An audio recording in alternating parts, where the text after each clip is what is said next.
Vyama vilivyoshiriki kwenye uchaguzi, hakuna hata chama kimoja kilicholalamika. Mimi namjibu Tubage. Hakuna hata chama kimoja kilicholalamika. Vyama 17 vilivyoshiriki uchaguzi, wao hawajashiriki uchaguzi. Kiherehere cha nini?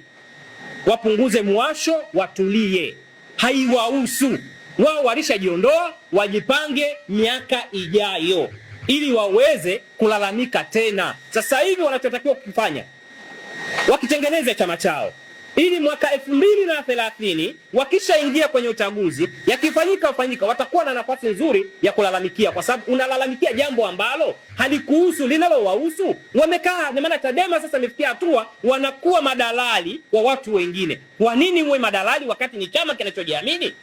Hiyo ndio hoja yangu ya kwanza, na swali langu la kwanza kwa Heche. Kama kutakuwa na mtu mwenye ubavu kunijibu, anijibu tu ili na turidhishane.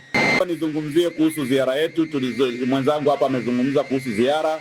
Ukweli ni kwamba mwezi huu tarehe za mwishoni hapo tutakuwa na ziara kwenye mikoa 15, lakini hiyo mikoa tutaichekecha hivi kwamba ile mikoa kama majiji 6 yale ndio tutaanza nayo, baadaye tutaenda na manispaa. Lengo kubwa ni kutoa elimu kwa vijana na kuwaonyesha vijana kwamba kuna sehemu ambazo zipo gap, lakini vijana wanaziacha, hasa upande wa wawezeshaji kwenye halmashauri. Mnajua, kila Mtanzania anajua kwamba kuna 10% kule zinatoka na 4% ya vijana walemavu na wakina mama.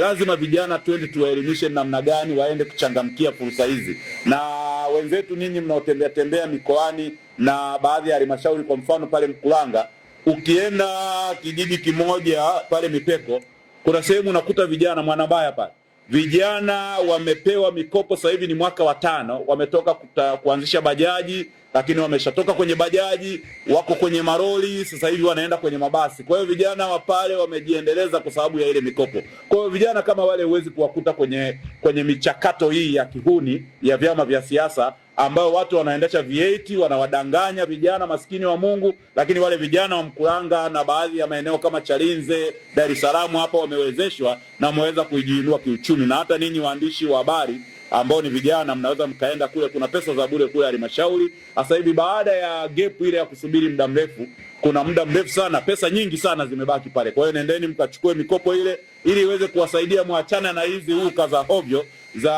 za kutoka nje za kutaka kulisabotage taifa letu.